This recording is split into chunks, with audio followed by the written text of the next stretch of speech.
Sekilas lalu keluarga ini tampak harmonis, sampai satu tragedi mengubah segalanya. Sang istri ditemukan dalam keadaan sudah tidak bernyawa. Sementara sang suami ditemukan dalam keadaan tidak sadarkan diri dalam sebuah karung. Anak-anak mereka hanya bisa menangis ketakutan sambil meminta tolong. Kasus yang awalnya dikira sebagai kasus perampasan harta benda dengan penghilangan nyawa ternyata menyimpan fakta yang jauh lebih mengerikan.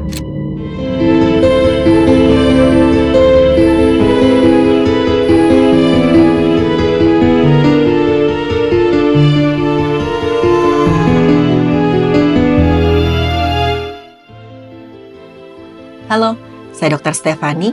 Saya seorang dokter spesialis forensik dan mediko-legal, dan saya belajar dari yang mati. Suatu hari ada seorang laki-laki yang terbangun dengan kaget. Dia mendengar teriakan anak-anak perempuan di depan rumahnya. Anak-anak perempuan itu kedengaran menangis histeris. Mereka terus-menerus minta tolong sambil menggedor pintu rumahnya. Laki-laki ini kita sebut saja namanya Reno. Reno buru-buru membukakan pintu dan melihat ada dua orang anak perempuan yang sedang menangis. Reno mengenali mereka sebagai anak tetangga depan rumahnya. Pasangan suami istri yang kita sebut saja nama mereka Dika dan Karin. Anak-anak ini kita sebut saja namanya Dini, usianya 7 tahun, dan Rina 5 tahun. Dini si sulung tuh berkata berkali-kali, "Om Reno, tolong om, mama nggak bangun om, mama luka-luka, tolongin om." Sementara Rina sang adik hanya bisa terus menangis dengan ketakutan. Reno yang khawatir langsung menyuruh Dini dan Rina masuk ke dalam rumah dan minta istrinya menjaga anak-anak itu. Sementara dia memberanikan diri masuk ke dalam rumahnya Dini. Dan dalam rumah di ruang tamu aja suasana kelihatan sangat kacau. Perabotan berantakan, beberapa benda pecah belah sudah rusak, seakan-akan baru aja terjadi perkelahian. Ketika Reno mengecek ke dalam salah satu kamar, dia sangat-sangat syok. Dia menemukan Karin, ibunya Dini, tergeletak di atas kasur dengan posisi telungkup. Tangan dan kakinya terikat kabel ties warna putih. Sementara itu ada kain yang melingkari lehernya Karin, dan di kain tersebut seperti diikat lagi dengan tali. Reno mengecek kondisinya Karin dan saat itu juga tubuhnya Karin ternyata sudah kaku. Karin sudah gak bernapas, nadinya udah gak ada. Ya, Karin sudah tidak bernyawa. Reno kemudian memberanikan dirinya dan mengecek bagian lain dari rumah tersebut. Dan di ruangan lain Reno mendapati sebuah karung besar yang menutupi sesuatu. Reno memeriksa karung tersebut dan mendapati di dalamnya ternyata ada Dika yang tergeletak dengan lemas. Tubuh Dika terutama bagian wajah sama lehernya tuh penuh luka. Dan kondisi Dika sudah separuh sadar. Reno segera minta bantuan warga lain untuk menolong Dika. Melihat kondisi rumah yang berantakan dan juga pemilik rumah yang mengalami tindak kekerasan, warga sempat mengira kalau rumah itu terjadi tindakan perampokan. Para warga akhirnya membawa Karin dan Dika ke rumah sakit untuk ditangani. Setelah itu mereka juga melaporkan kejadian ini ke pihak yang berwenang. Pihak yang berwenang dengan cepat datang ke TKP atau rumah Dika dan Karin untuk melakukan penyidikan. Lewat hasil pemeriksaan awal oleh pihak yang berwenang, memang ditemukan ada beberapa petunjuk yang mengarah pada tindak perampokan. Seperti pintu belakang rumah yang kelihatan rusak, kusen dan engselnya tampak copot dan pintu seperti didobrak paksa. Selain itu, ada juga sejumlah uang dan perhiasan milik Karin yang hilang. Kecurigaan pun menguat bahwa ini adalah kasus perampokan disertai penghilangan nyawa. Sementara itu, beberapa jam kemudian di rumah sakit akhirnya Dika pun tersadar. Dia langsung mencari dan menanyakan di mana Karin, di mana istri saya. Dan ketika tahu istrinya tersebut sudah meninggal, barulah Dika menangis jadi-jadinya. Berkali-kali Dika menyalahkan dirinya sendiri. Dia merasa nggak becus dalam melindungi istrinya sendiri. Beberapa orang dari pihak keluarganya Dika sudah dikabari tentang kejadian yang menimpa Dika dan Karin. Saat itu Dika pun ditenangkan oleh keluarganya yang lain. Setelah mendapatkan perawatan, juga istirahat yang cukup, pihak yang berwenang akhirnya minta keterangan pada Dika. Dengan raut muka yang sedih terbata-bata menahan tangis, dengan tubuh yang gemetaran, Dika pun mengaku kalau tadi malam rumahnya didatangi perampok dan saat dia dan istrinya sedang tidur pulas. Menurut keterangan Dika, dia dipukul, kemudian diseret dan diikat oleh pelaku. Dia mengaku nggak bisa melawan sama sekali karena tangan dan kakinya diikat. Pada akhirnya Dika nggak sadarkan diri dan dimasukkan ke dalam karung oleh para pelaku. Setelahnya Dika nggak tahu apa yang terjadi pada istrinya. Karena begitu dia masuk karung, dia bilang, saya nggak ingat apa-apa lagi. Dan ketika itu antara sadar dan nggak sadar, Dika hanya bisa berharap kalau istrinya bisa selamat. Tapi ternyata takdir berkata lain. Istrinya alias Karin harus kehilangan nyawanya dan dia nggak bisa berbuat apa-apa. Setelah mendengar pernyataan dari Dika, pihak yang berwenang pun benar-benar yakin kalau ini adalah kasus perampokan disertai dengan penghilangan nyawa. Beberapa hari kemudian, Dika pun mengantar Karin atau sang istri ke peristirahatan terakhirnya. Pada saat itu sebenarnya kondisi Dika belum benar-benar pulih, tapi Dika memaksakan dirinya. Saat itu di pemakaman dia menangis dengan histeris di samping jasad istrinya. Banyak orang yang kemudian iba melihat keadaan Dika.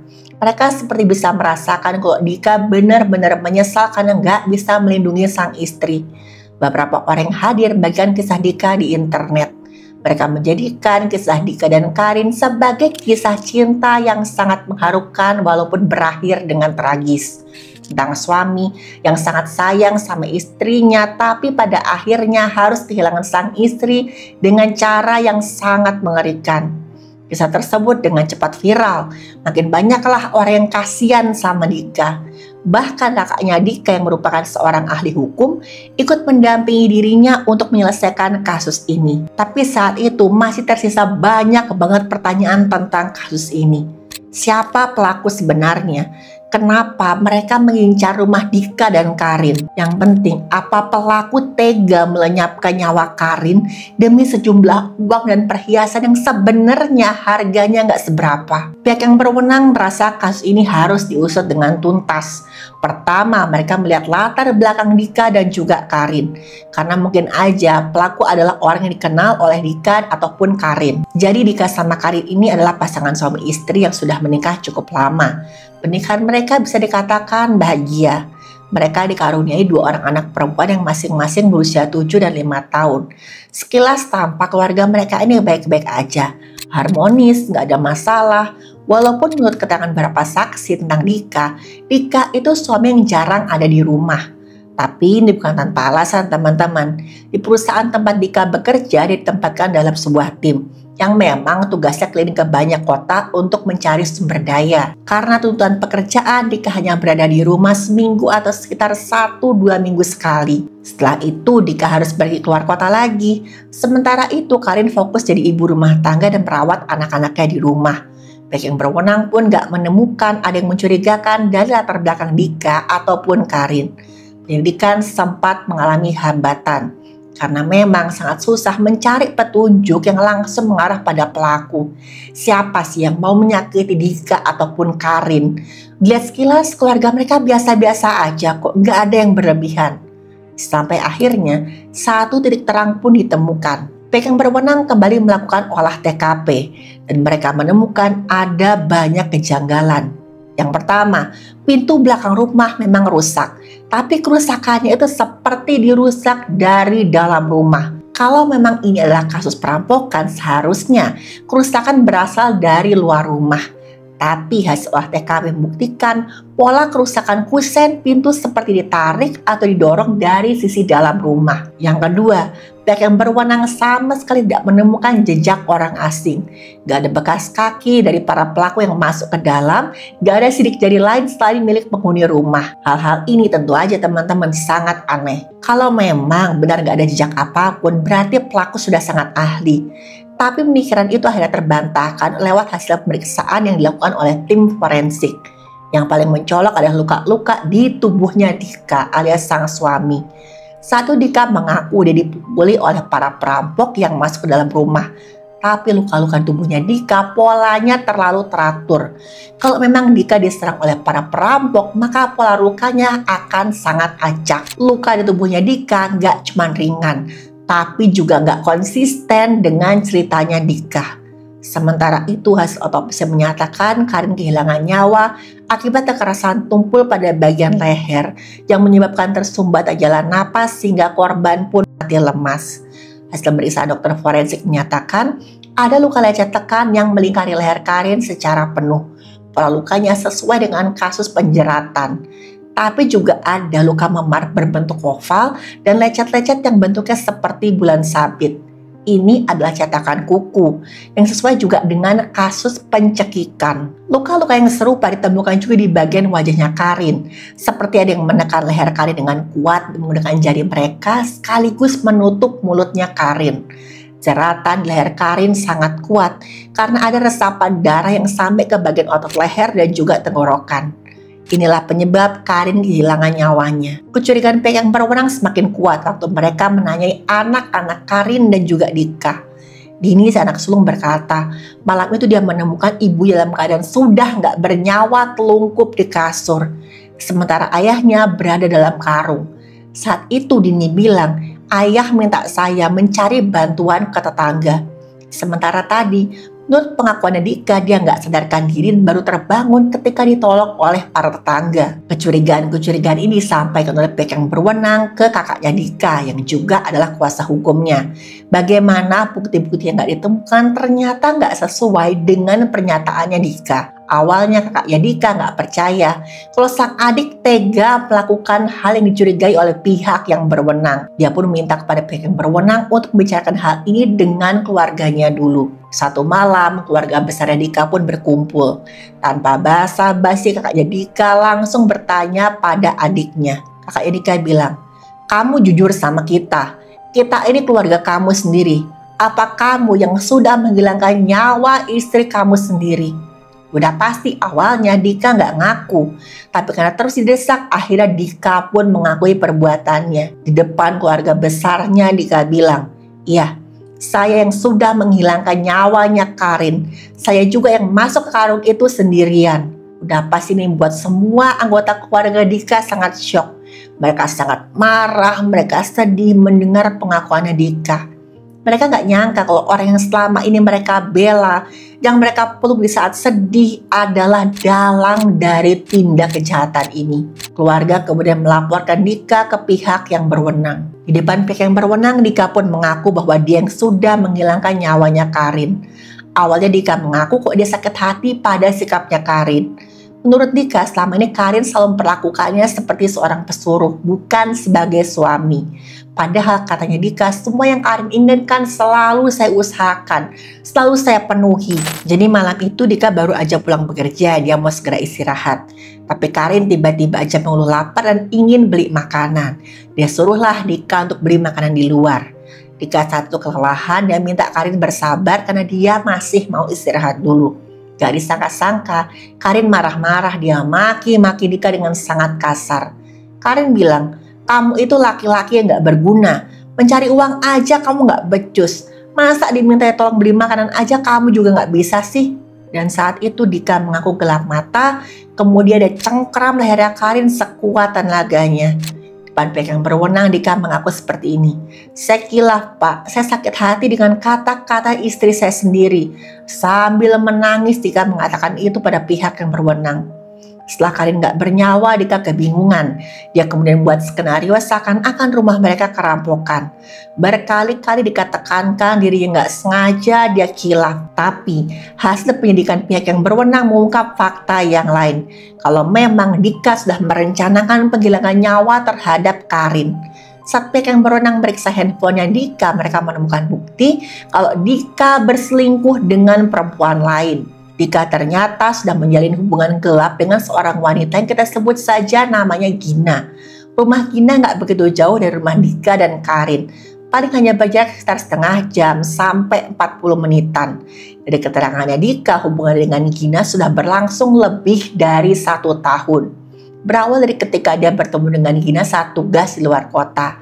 Mereka jatuh cinta satu sama lain, dan saat mengetahui ternyata rumah mereka tidak terlalu jauh, Dika jadi makin semangat mendekati Gina. Dika dan Gina jadi sering ketemu, bahkan saat harusnya Dika pulang ke rumah, Dika beberapa kali malah pergi ke rumahnya Gina. Dika mengaku setelah bertemu dengan Gina, Dika jatuh cinta. Bener-bener jatuh cinta sama Gina sampai rela melakukan apapun demi bisa bersama Gina. Dika bilang, bisa dikatakan rasa cintanya sama Karin sudah menghilang. Dan Gina adalah satu-satunya wanita yang dicintai oleh Dika. Pada akhirnya Dika berniat untuk menikahi Gina. Tapi ada yang menghalangi niatnya itu. Karin gak mau bercerai dengan Dika. Walaupun saat itu Karin pernah mergoki Dika sedang selingkuh dengan Gina. Walaupun gak secara langsung, tapi lewat pesan singkat di handphonenya Dika yang gak sengaja kelihatan oleh Karin. Gara-gara ini mereka bertengkar hebat. Karena Karin gak mau kalau mereka sampai bercerai. Karin gak mau anak-anak mereka terdampak perceraian orang tuanya. Sementara itu Dika merasa makin terpojok dan terjebak. Dika sudah begitu ingin hidup bersama dengan Gina. Sementara dia tahu nih kalau mereka berdua saling bercerai, maka hak asuh akan jatuh ke tangannya Karin. Karena sudah terbukti Dika lah yang berselingkuh. Sementara Dika mengaku meskipun dia sudah gak cinta lagi sama Karin, dia masih sayang sama anak-anaknya. Akhirnya Dika berencana menghilangkan nyawa istrinya sendiri. Itu semua Dika lakukan karena dia pikir kalau istrinya sudah meninggal, pasti hak asuh anak-anaknya akan jatuh ke tangan Dika. Dika bisa mulai hidup yang baru dengan selingkuhannya. Jadi Dika gak perlu khawatir lagi untuk berebut hak asuh anak. Akhirnya Dika menyusun beberapa rencana dan semua itu terungkap dari hasil penyidikan pihak yang berwenang. Dika terbukti sudah membawa kabel tie dari luar kota, menyusun alur rekayasa perampokan sampai belajar sebuah trik sulap untuk membuat dirinya masuk ke dalam karung dan menarik simpul karung dari dalam. Dan semua rencana itu dia simpan sampai ada waktu yang tepat. Malam itu sebenarnya Dika sudah berniat untuk menghilangkan nyawa istrinya dan mengajak istrinya berhubungan suami istri agar Karin gak curiga sama sekali. Setelah selesai barulah Karin minta tolong Dika untuk membeli makanan. Tapi Dika menolak karena saat itu sudah lewat tengah malam. Dika beralasan kalau gak akan ada pedagang jualan tengah malam seperti itu. Karin pun kesal dengan alasan sang suami dan menuduh kalau Dika hanya memanfaatkan Karin. Dika langsung emosi dan sakit hatinya semakin menjadi-jadi. Dika semakin merasa yakin untuk melenyapkan nyawanya Karin. Saat itulah Dika menunggu sampai Karin tertidur. Kemudian Dika mencengkeram lehernya Karin sekuat tenaga dengan tangannya sendiri. Karin sempat terbangun dan teriak-teriak minta tolong. Dika menutup wajah Karin dengan kain, kemudian melilit lehernya Karin dengan menggunakan sebuah tali. Karin gak bisa melawan karena saat itu udah pasti dikalah tenaga sama Dika. Karin juga gak bisa berteriak dan dalam hitungan menit Karin pun mengembuskan napas terakhirnya. Setelah memastikan Karin gak bernyawa, barulah Dika menjalankan rencananya untuk membuat seakan-akan rumah mereka dirampok. Dia mengacak-acak barang di rumahnya sehingga semuanya terjatuh di lantai. Dia juga rusak pintu belakangnya supaya seakan-akan ada yang masuk ke dalam rumahnya. Selain itu Dika juga membuang beberapa perhiasan Karin ke dalam toilet untuk makin meyakinkan kalau dia sudah dirampok. Dan gak tanggung-tanggung Dika juga menyakiti dirinya sendiri. Dia pukuli wajahnya sendiri, dia juga membenturkan tubuhnya berkali-kali ke tembok. Dia seakan-akan dia sudah mendapatkan kekerasan dari para perampok. Setelah semua selesai, Dika masuk ke dalam karung dan mengikatnya dari dalam. Dika kemudian berteriak-teriak agar anak-anaknya terbangun. Kedua anak Dika terbangun menemukan Karin yang sudah gak bernyawa dan Dika yang terikat di dalam karung. Dika kemudian minta tolong kepada dua anaknya untuk mencari bantuan ke para tetangga. Saat itu teman-teman Dika sudah merasa dia merancang semuanya dengan mendetail. Sampai skenario pura-pura menangis ketika pemakamannya Karin. Tapi gak ada kejahatan yang sempurna. Tapi salah satu hal yang paling memilukan dari tragedi ini adalah anak-anak Dika sama Karin harus menjadi saksi hidup dari kebohongan besarnya Dika. Kabarnya, anak pertama Dika yang bernama Dini pelan-pelan mulai mengerti kalau yang sudah menghilangkan nyawa ibunya adalah ayahnya sendiri. Dalam satu momen Dini berkata, "Saya tahu kok bapak yang sudah menyakiti ibu." Ucapan yang keluar dari mulut anak kecil itu membuat siapapun yang mendengarnya merasa sangat sedih, sekaligus marah sama Dika. Semua ini gara-gara Dika yang menuruti hawa nafsunya dan berselingkuh dengan Gina. Sampai dia tega menghilangkan nyawa istrinya sendiri yang juga adalah ibu dari anak-anaknya. Saat itu Dika nggak melihat Karin sebagai orang yang dia sayangi, tapi sebagai pengganggu yang harus disingkirkan. Kini kedua anaknya Dika dan Karin mendapatkan pendampingan psikologis dari tenaga profesional. Banyak orang mendoakan Dini sama Rina semoga mereka pelan-pelan bisa mengatasi trauma mereka. Gina, selingkuhannya Dika, juga menjadi sasaran amukan publik. Terutama karena ada yang berhasil mendapatkan akun media sosialnya Gina. Di beberapa postingannya ada yang menunjukkan curhatan Gina. Dia berkata dia sangat bahagia bersama seorang laki-laki inisial D yang diyakini adalah Dika. Udah bisa ditebak, akun media sosialnya Gina ramai dikomentari oleh orang-orang yang marah setelah mengetahui kasus ini. Banyak banget yang kemudian menjuluki Gina sebagai perusak rumah tangga orang, menyalahkan kehadiran Gina sebagai pemicu kejadian yang sangat mengerikan ini. Gina juga sempat diperiksa oleh pihak yang berwenang. Dia mengaku memang dia pacaran dengan Dika. Bahkan kedekatan mereka sudah seperti suami istri. Gara-gara ini juga Gina kemudian mendesak Dika untuk segera menceraikan Karin dan menikahi Gina. Memang belum ada bukti kalau Gina mengetahui ataupun terlibat langsung dalam kejahatan tersebut. Tapi yang jelas banyak banget yang menyalahkan Gina yang dianggap sudah menggoda suami orang dan memicu tragedi ini. Dari beberapa keterangan, Gina kemudian menghilang dari rumahnya sejak kasus ini terbongkar. Karena banyak banget yang menyalahkan Gina atas tragedi penghilangan nyawanya Karin. Dika kini ditetapkan sebagai tersangka tindak pidana penghilangan nyawa secara berencana. Proses hukum pun masih berjalan. Banyak banget yang berharap Dika dijatuhi hukuman seberat-beratnya.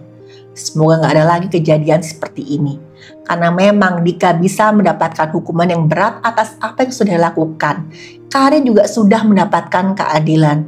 Tapi anak-anak Dika dan Karin tetap aja kehilangan kedua orang tua mereka. Teman-teman, kadang-kadang wajah yang tampak paling sedih justru menyimpan kebohongan yang paling besar. Seperti di kasus ini di mana Dika mencoba menyusun cerita yang sempurna untuk menyembunyikan kejahatannya. Tapi pada akhirnya niat buruknya pun ketahuan. Yang paling memilukan bukan hanya kehilangan nyawa, tapi luka yang ditinggalkan di hati anak-anak yang gak tahu apa-apa. Seorang ayah yang seharusnya melindungi malah menjadi ancaman terbesar dalam hidup mereka. Ini bukan hanya tentang kasus kejahatan, tapi juga tentang pengkhianatan, dendam, dan ego yang berubah jadi kengerian bagi orang-orang terdekat. Saya harap kasus ini menjadi pelajaran bahwa cinta yang dikhianati bisa sembuh, tapi nyawa yang hilang nggak bisa kembali.